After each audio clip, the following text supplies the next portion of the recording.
Hey everyone, in this video, I will show you how to save printout as PDF in MS Excel. If you find this video helpful, then please consider liking and subscribing to the channel. It really helps us a lot. Okay, now let's dive in.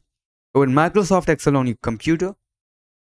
Select whatever file you want to print out, PDF. I will go with this one. Now press Control plus S from your keyboard. Now on the left side, click on Print.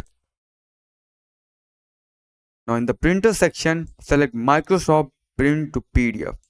Now if you have a printer, the printer name will appear over here.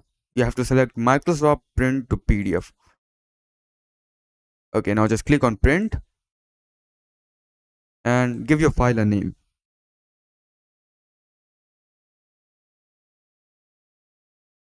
Now that's it. You're set to go.